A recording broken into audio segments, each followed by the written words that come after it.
कस्तूरीतिलकं ललाटपटले वक्षस्थले कौस्तुभं नासाग्रे वरमौक्तिकं करतले वेणुकरे कङ्कणं सर्वाङ्गे हरिचन्दनं सुललितं कण्ठे च मुक्तावली गोपस्त्रीपरिवेष्टितो विजयते गोपालचूडामणि प्रभुरनन्दकुमारो मे स्वामिनी वृषभानुजा कृतार्थोऽहं कृतार्थोऽहं कृतार्थोऽहं न संशयः। પુષ્ટિ ભક્તિ માર્ગ એ ઉત્સવ પ્રિય, ભોગ રાગ અને શૃંગાર પ્રિય માર્ગ છે, જેમાં પૂર્ણ પુરુષોત્તમ ભગવાન શ્રી હરિને વિવિધ સ્વરૂપે ઋતુકાલીન, ઉત્સવાધીન અને નંદાલયમાં થતી પ્રત્યેક ઘટનાઓના આધારે અલગ અલગ રીતે લાડ લડાવવામાં આવે છે. પછી હિંડોરાના દિવસ કે શ્રાવણના દિવસો હોય, ઉષ્ણકાલ શીતકાલ હોય કે પછી છયમાંથી કોઈ પણ ઋતુ હોય, ઋતુ, ઉત્સવ અને નિત્ય પ્રકારથી ત્રણ અલગ અલગ વિભાગમાં પુષ્ટિમાર્ગીય હવેલીમાં, વૈષ્ણવોના ઘરે અને વલ્લભકુલ પરિવારમાં શ્રી ઠાકોરજીની સેવા કરવામાં આવે છે. એમાં આજના દિવસોમાં વસંત પંચમીથી લઈ ડોળોત્સવના દિવસ, આ 40 દિવસ દરમિયાન પૂર્ણ પુરુષોત્તમ ભગવાન શ્રી કૃષ્ણને શ્રી ઠાકોરજીના નામથી આપણે સંબોધીએ છીએ. એનો મતલબ એ છે શ્રી ઠાકોરજીને જે લાડ લડાવવામાં આવે છે, કારણ કે નંદરાયજી શ્રી ગોકુલ ગામના ઠાકુર હતા, રાજા હતા, અને ઠાકુરના પુત્ર એ શ્રી ઠાકોરજી શ્રી કૃષ્ણ છે. 40 દિવસ શ્રાવણમાં હિંડોરે ઝુલાવવામાં આવે, 40 દિવસ વસંત પંચમીથી ડોળ સુધી 40 દિવસ ઠાકોરજીને ખેલ ખેલાવવામાં આવે. આ 40 દિવસ શા માટે? 40 દિવસ એટલા માટે કે 10 વિભાગમાંથી શ્રી સ્વામિનીજી રાધાજી, ચંદ્રાવલીજી લલિતાજી, વિશાખાજી અને શ્રી યમુનાજી શ્રી સ્વામિનીજી નેતૃત્વ કરે અને ચારેય ચંદ્રાવલીજી, લલિતાજી, વિશાખાજી અને શ્રી યમુનાજીના 10 દિવસના ઉપક્રમે આ સમગ્ર હિંડોળાના અને હોલી ખેલના દિવસો સ્વીકાર કરવામાં આવ્યા. ત્યાં સુધી જ નહીં, પણ ચંદન, ચોવા, ગુલાલ અને અબીર એ ચારેય રંગના માધ્યમથી ચતુર્વિધ સ્વામિનીજી શ્રી ઠાકોરજીને ખીલાવે છે. એ ભાવથી આ ચંદન, ચોવા, ગુલાલ, અબીર 4 રંગોનો સમાવેશ કરવામાં આવ્યો. કારણ કે શ્રી સ્વામિનીજી એ પીતવર્ણી છે, શ્રી યમુનાજી એ રક્તવર્ણી, શ્રી યમુનાજી શ્યામવર્ણી છે, શ્રી ચંદ્રાવલીજી રક્તવર્ણી ગુલાલવર્ણી છે, વિશાખાજી શ્વેતવર્ણી છે. આ પ્રકારના રંગોના સમન્વયથી શ્રી ઠાકોરજીને ખેલાવવામાં આવે છે. વિશેષ કરીને કૃષ્ણલીલાના અંતર્ગત જો જોઈએ તો હોળી સાથે સંકળાયેલી 4 બાબતો છે: રંગ, કેસુડો, વસ્ત્ર અને નૃત્ય. નૃત્ય ગાનથી એ ઉત્સવાત્મક રીતે મનાવવામાં આવે છે.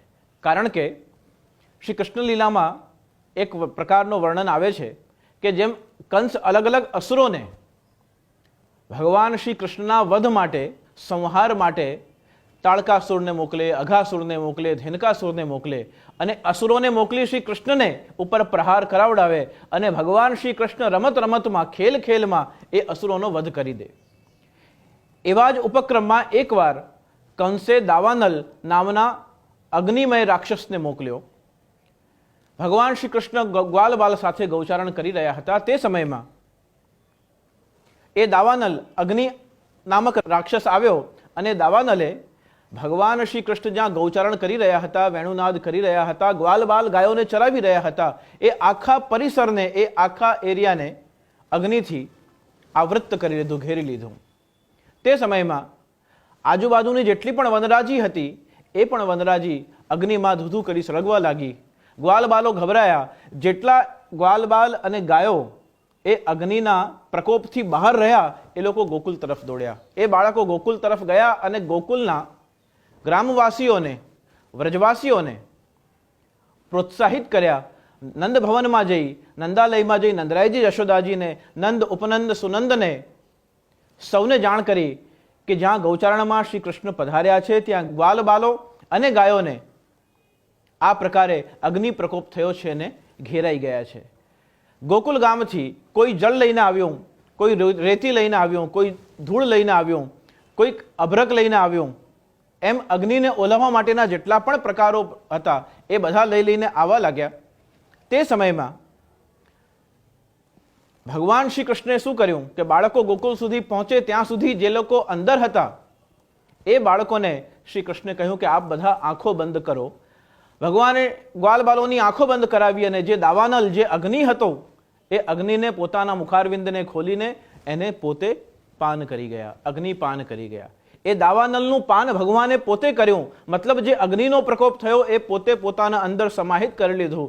જ્યાં સુધી ગોકુલથી ગોકુલવાસીઓ અને બ્રજવાસીઓ આવ્યા ત્યાં સુધી તો ફરીવાર ગાયો ગૌચારણ કરી રહી હતી, ગ્વાલ બાલો રમી રહ્યા હતા અને ભગવાન કદંબ વૃક્ષની નીચે બિરાજી અને વેણુનાદ કરી રહ્યા હતા.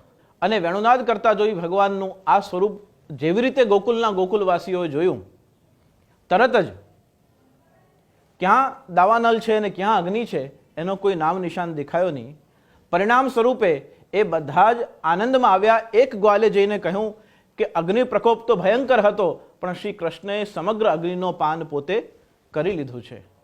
એ પ્રસંગને શ્રવણ કરી ગોકુલવાસીઓ જે સાથે લઈને આવ્યા હતા તે આનંદમાં આવ્યા. પરસ્પર કોઈ એકબીજા ઉપર જળ છાંટે છે, કોઈ જે ધૂળો લઈને આવ્યા છે તે ધૂળ છાંટે છે. ગુજરાતી ભાષામાં અને ગુજરાતમાં તો એ તહેવારને ધૂળેટી કહેવાય છે.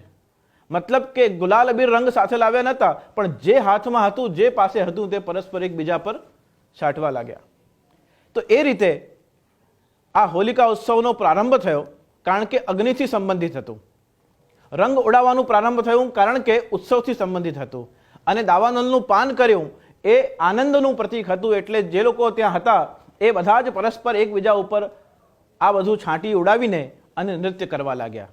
એના પ્રતિકાત્મક રીતે આ 40 દિવસોમાં પુષ્ટિ માર્ગની હવેલીઓમાં ઠાકોરજીના સન્મુખ રાલ ઉડાવવામાં આવે છે. એ દાવાનલનું પ્રતીક છે.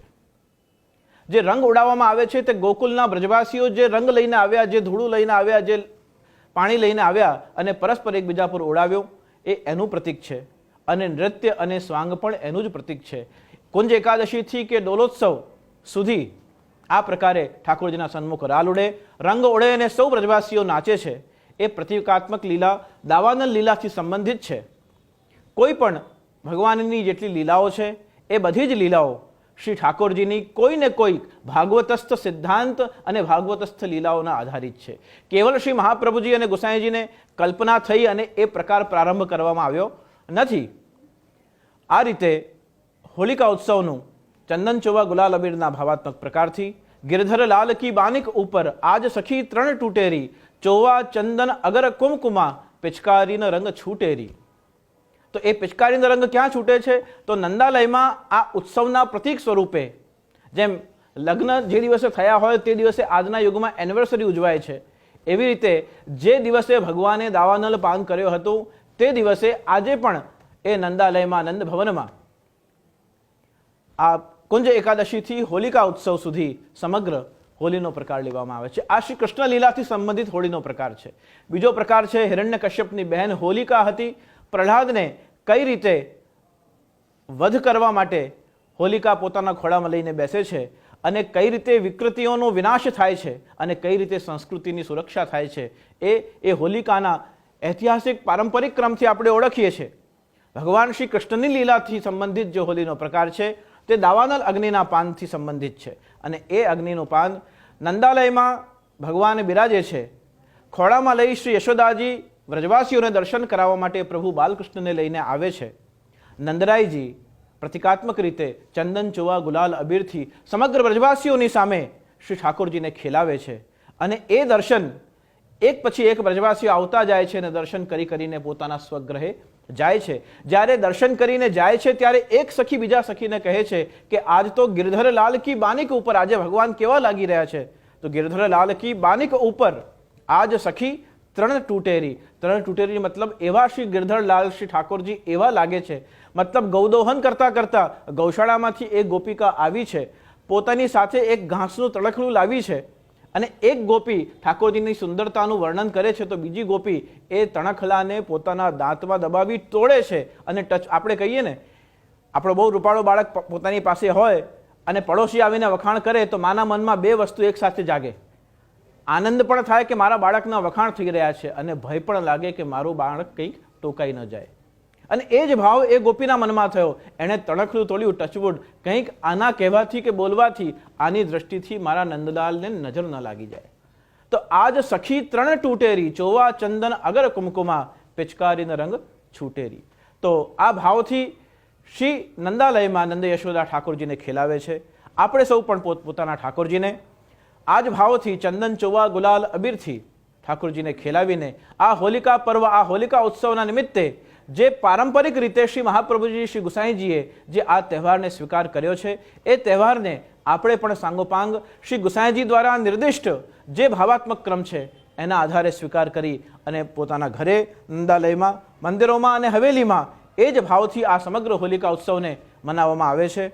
તો આપ સૌ પણ આ ઉત્સવને ઉજવો.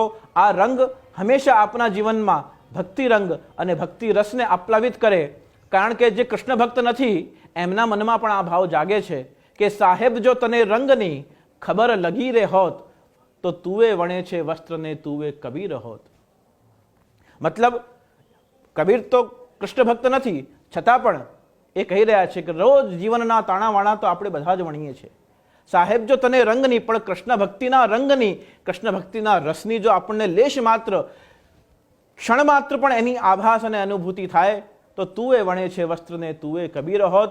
તો આપણે જે જીવનના તાણાવાણા વણીએ એમાંથી કૃષ્ણ ભક્તિના રંગને એવું આપણા અંતઃકરણ પર આપ્લાવિત કરીએ.